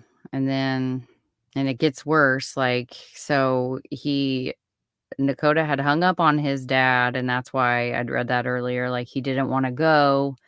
You called DCS. This is the 16th. Is that correct? Yes. So you had called, and that's only 2 days before he was to go to his dad's, and they did make a report, and they had reports of that. And like he had said, my dad is going to kill me if I have to go. Like, he's not going to be over being mad at me. And what happened when you told Anthony that he was going to be late because he was going to go to his last game? He was mad. He threatened me with court. Threatened to take me back to court. Said that I was going to lose custody of him, and that he was going to make sure of it.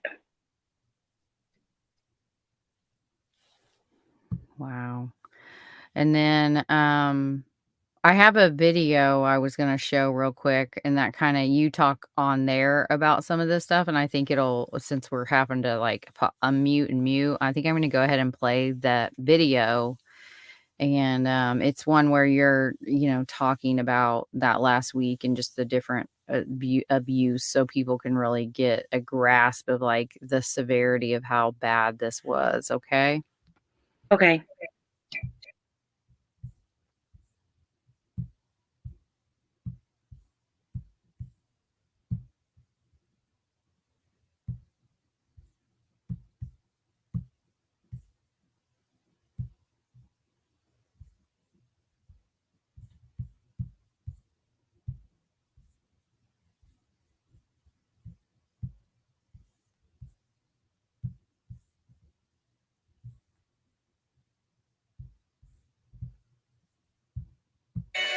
Our big story at 6 tonight. An Indiana mother is struggling to come to grips with the death of her 10-year-old son, who prosecutors say was killed by his own father.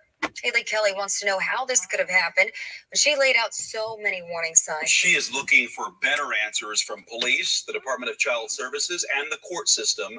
WRTV digital reporter Vic Reichert collaborated on this story for broadcast and learned how a chilling text message shattered a mother's world.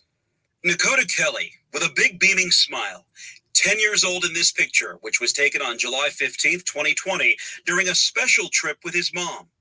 It was 3 days before his death. I wanted to take him to the FAO, so I took him to the FAO because I knew the weekend I couldn't, because he had his dad's visit. Just before that outing at the Wabash County Fair, Nakota said something that made his mother reach for the phone. Monday, he had told me that his dad was going to kill him. And I asked him, what do you mean by that? He says, I'm going to be in really big trouble because I hung up on my dad and he's not got time to forget it. Forget that I hung up on him till the weekend. So I called DCS and I told them that my son was scared, that his dad was going to hold him, that he told me that his dad was going to kill him. Records show DCS made a note of the phone call, but did nothing to inform police at the time nor stop the visit. The boy's words were foreshadowing. Prosecutors say Anthony Dibiah killed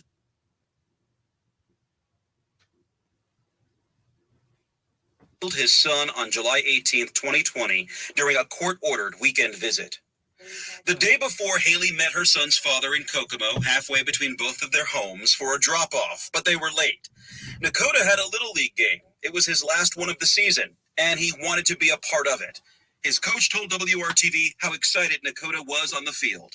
Honestly, he was a good ball player. He ran the bases like Jackie Robinson. If you look up the film of Jackie Robinson and see how Jackie Robinson ran the bases, that's how Nakota ran the bases. Coach Alan Zimmerman watched Nakota shine on the field, even as the boy endured a series of custody hearings and abuse complaints involving his father. Dibiah had a criminal history, 5 aliases, and served prison time for identity theft. The boy testified to DCS caseworkers he had been hit, punched, and dragged down the stairs by his father.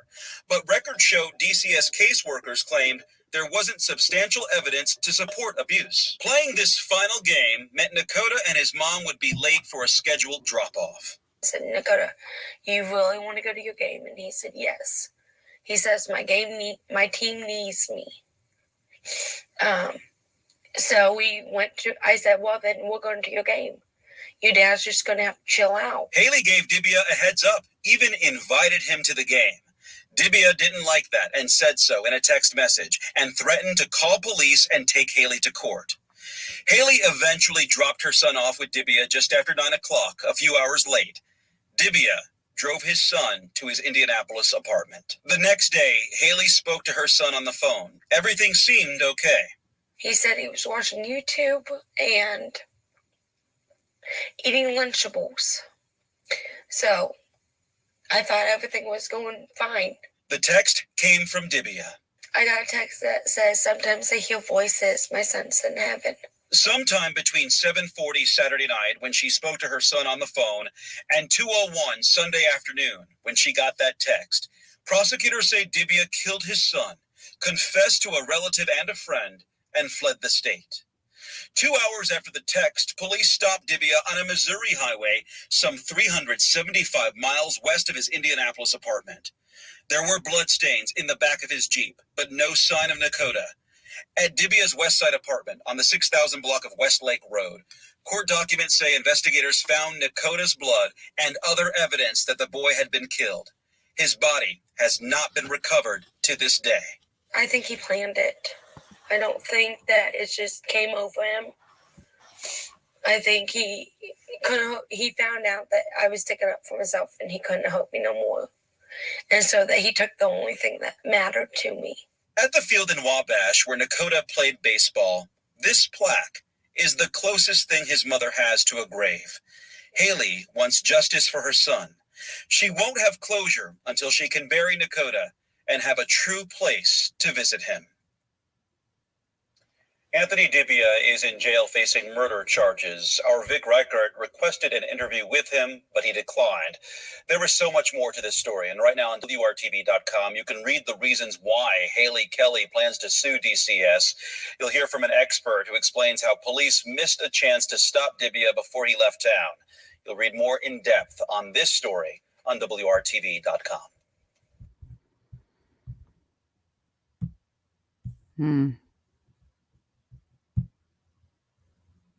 Yeah. I mean, that's just like the raw pain that you had to endure. And just, I can't imagine how scared you were getting that last message from him. You want to kind of talk about that a little bit and when you found out that he had killed your son? I was mixed with all kinds of emotions. I was scared. I was pissed off at him, of course. Pissed off at the DCS for not listening. I just had like a lot of emotions going through me. I was sad.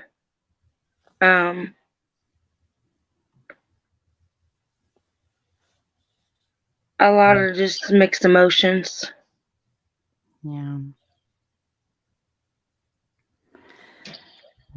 The chat is giving you big hugs, and like everyone is just kind of in shock of how horrible this is, and it could have been prevented. And he had kind of in that video had kind of suggested that. And then, reading through the affidavit, that was one of the main things that why I wanted to reread it, because I'll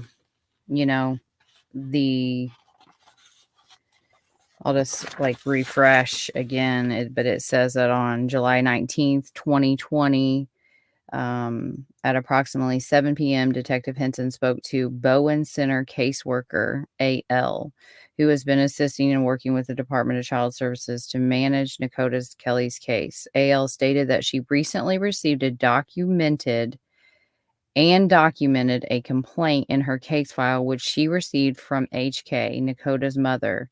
H.K., Hayley Kelly, reported to A.L. that on July 14th, Nakota made a concerning statement to his mother, Hayley Kelly. Nakota asked Hayley Kelly if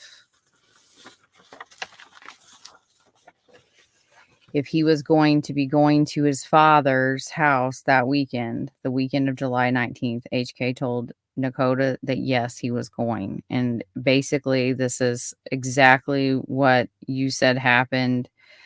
It's confirmed that they got it, and then they did nothing.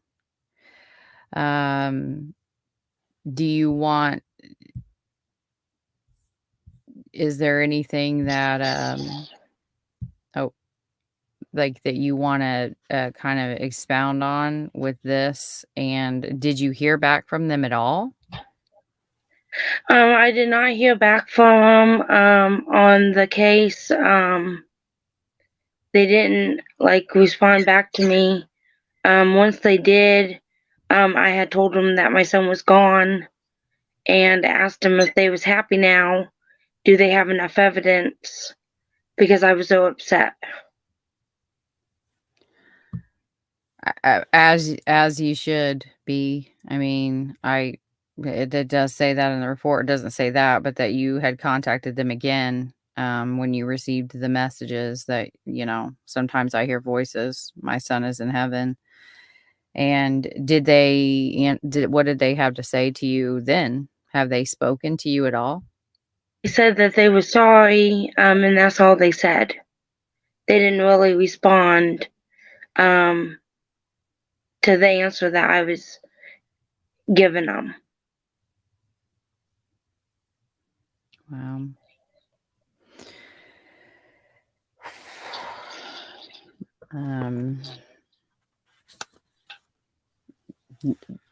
So they've never kind of given you an explanation as far as why they felt that they didn't do anything wrong, or have they not, just absolutely nothing? Nothing. Wow. Well, I have one more video to play, and then we'll kind of wrap up with some questions from the chat. And then I'll talk a little bit about our next episode that's not going to be airing on my channel. So hopefully we don't have the technical difficulties, but that you're going to join us for. We'll talk about that after this video.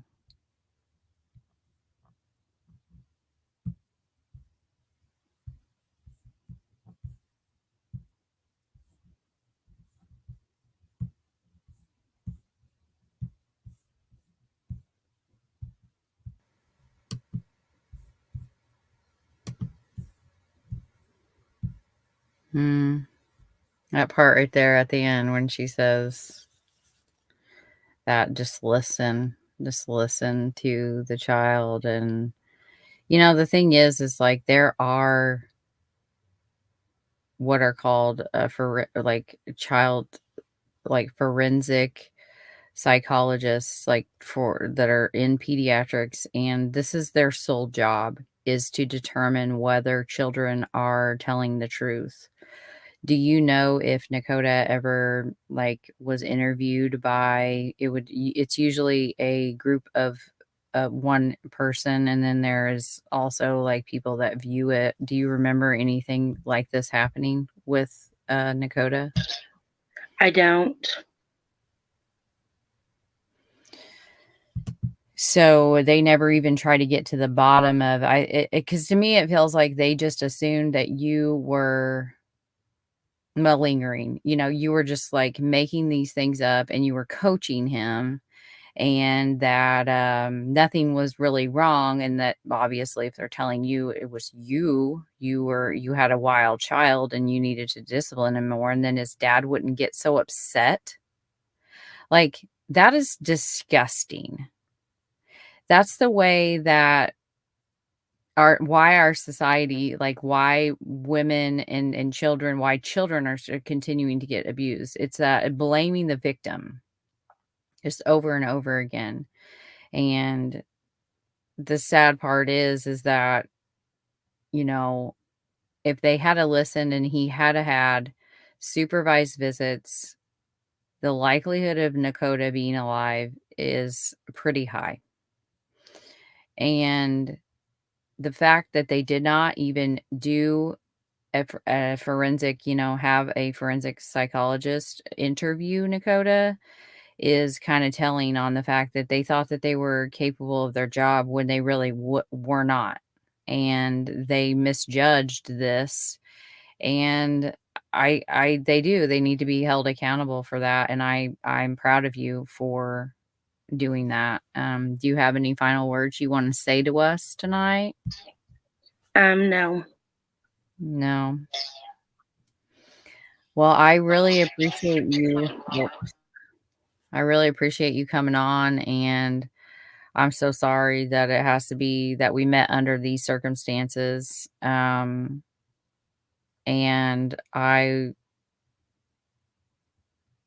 I mean, I'm glad I know you. I just wish that it was for a different reason. And I'm proud of you, and I'm glad you're taking a stand and going up against them. I know that's got to be scary, and I think we don't want to miss the fact that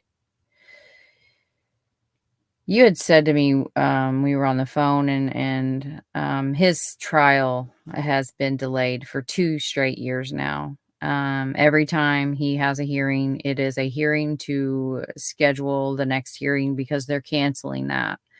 They do not bother to tell her any of these meetings, these hearings that are getting canceled. And so one of the early ones, I was trying to help her get her internet set up so that she could remotely view it. And she was just talking and trying to calm her nerves of like actually seeing him even on camera, and just how horrible that is. And she was talking, and she had just said, um, I just want my son home with me. I want to lay him to rest. And she was telling me about a fundraiser that the baseball team had, and that he was going to be able to have like a baseball shaped casket, and that she just wanted a place that she could go to visit her son, and that he just was out there, and she didn't know where he was. And I had asked her, about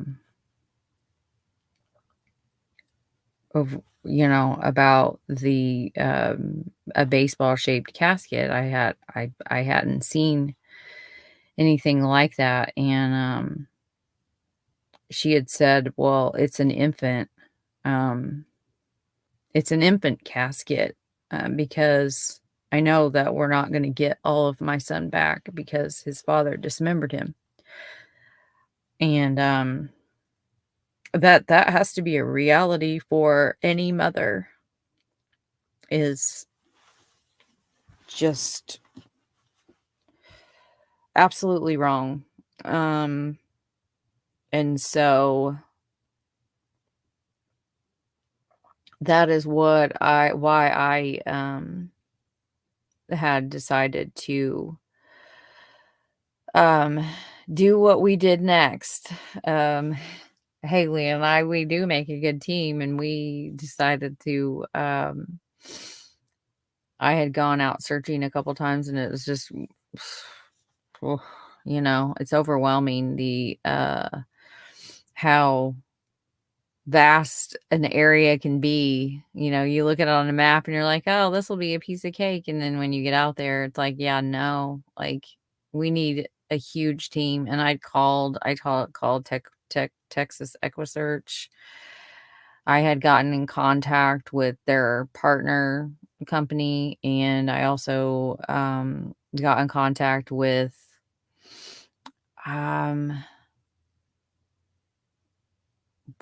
what was the name of them? They're on YouTube. They find missing people. They have a big channel now, and it's kind of really gained some traction. And they said that they were looking for cars. So that was kind of a bummer. And I just really haven't, I even went and took classes myself and got SARS trained and certified. And I just, I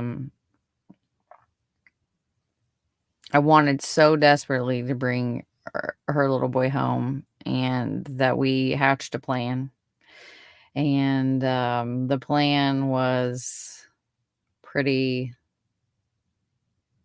I think it was pretty solid, but it was also just kind of crazy. But Hayley, I know we can't talk at the same time, so she's been on mute. Is there anything you'd like to say? No. Okay. Well, if you want, I'll go ahead and let you go for the evening. Are you doing okay? Yeah. Okay. And I'm going to call you here in a little bit, all right? Okay. All right. I'll talk to you in a few. Okay. Bye. Bye.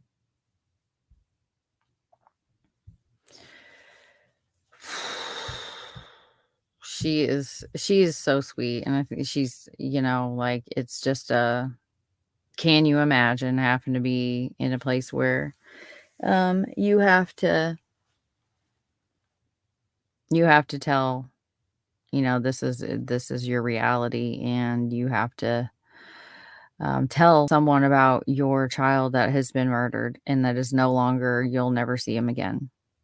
Like I cannot even, I can't wrap my head around it. I can't even think of how she gets through a day, and I know that money is super tight for her. She doesn't have the money to hire, big expensive search and rescue crews. I'm sure that, like she would if she could, but they're thousands and thousands of dollars. And it's just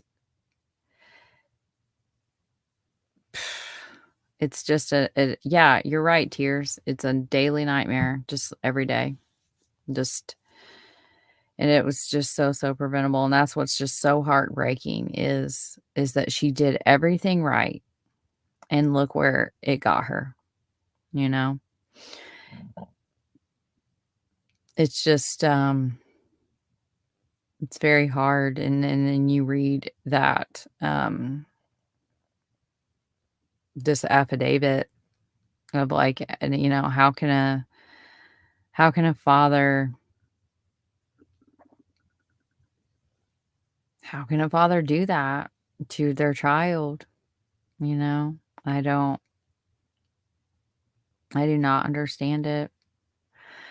And but I appreciate you guys for hanging in there with us tonight. And I appreciate the patience. There's some things that you can help, and there's some things that you can't, and you can't let them just get you all worked up. And so it is what it is. And I hope that in spite of all of that, you guys enjoyed Hayley as much as I do. And again, we are going to, I've kind of left you hanging, because I'm going to struggle with this next part, and I don't want to. So next Sunday at 8 p.m. Eastern Standard Time, his name is up there on the screen right now, Who's Your Cold Cases, is going to host myself and hopefully Hayley. Hopefully he has better, I know he has better internet than I do. So hopefully he can, we can tell the rest of this story. Again, he is behind bars. He is supposed to be going to trial next month. We'll see. They've been delaying. And the last one I attended, it was so disturbing, because the mother, like just that you would have this flippant conversation in a court of law, even though, I know it's COVID and everything is remote, like you still need to have some professionalism about you. And it was just the sickest remote hearing I've attended thus far. They were just letting this defense attorney go on and on about him needing a break and how that's why they were going to delay it. And then it was delayed. Oh, I just can't get around to getting, this frivolous. It's totally frivolous. There was blood everywhere. Of course they had probable cause to enter his apartment. Like, get out of here. You got to be kidding me. Of course they had probable cause. And so that's what he's been subpoenaing all of the detectives from here to Missouri, because they're trying to get all of these probable causes thrown out to where at a trial that they wouldn't hear the fact that, he like if you got to think about the call transcripts and the things like that of like he's admitted to killing his son. So if they throw out the probable cause affidavits that maybe not those, but the timeline of events of how they discovered the fact that he'd murdered his child, and the fact that still to this day, he's not told them where Nakota's body is. He refuses to speak to law enforcement, or he did. But then that's the part where I need to really tell what I did in order to finish this story up. And so not next Sunday, this Sunday night at 8 p.m. this Sunday night. So in like, it's Wednesday. So Thursday, Friday, Saturday, Sunday, 4 days, we are going to pick up with part 2 of this story. And it is pretty, it's interesting. And that's why I think that Who's Your Cold Cases is the perfect person to tell this part of the story, because he was there from day one. And then he can kind of you'll be able to understand him better, and I know it. And because I'm just going to stumble over my words, because it's just it caused something for me, and I don't even like to talk about it because it's not even anywhere close to what Hayley or any other family has had to endure. And I wish it would just like stop being and it's a thing for me. However, I can't help it. And so that's going to be a really good episode. And in the beginning, before things got really awry, like it was interesting to kind of do what we did. And so I really want you guys to tune into that. And I'm going to, I will be posting that in my community tab for you guys in order to be able to get over to his channel and subscribe over there. And then can I have a mod drop the link to his channel so you'll know where to go? And then you can just go ahead and subscribe now, hit the notification bell, and then come Sunday, you'll already have it. It'll be kind of like the wind down after Easter. And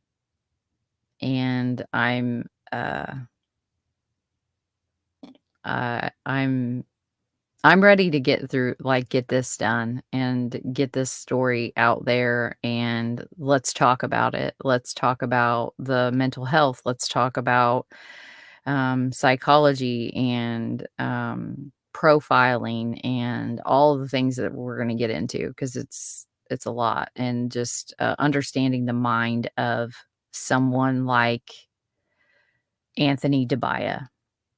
And I just recently watched Who's Your Cold Cases last live. Well, it was actually a video. It was very, very good, very precise, his voice is very soothing in that. And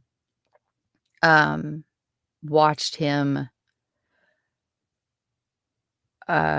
basically just explain to everyone without saying his name. And it's not because it's just Anthony Dibiah, it's Anthony Greeno, Anthony Dibiah, and there's the Tinder swindler, the con artist, and the narcissists and the psychopaths of the world.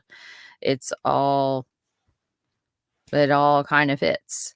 And so it's like, well, he's just literally explaining the person that Anthony Dibiah is. And so there's his channel.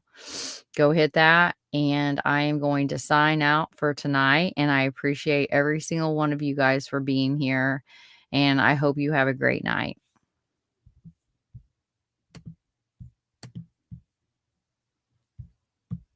Oh, Lord. I hope I didn't put Tina. If I put Tina in, blocked her, it was a total accident. I did not mean to do that. So, Okay, I can see her commenting, so hopefully that is not what happened. I don't know how to undo it if I did. Can the mods check on that? Anyways, good night, everybody. I hope you have a great Wednesday.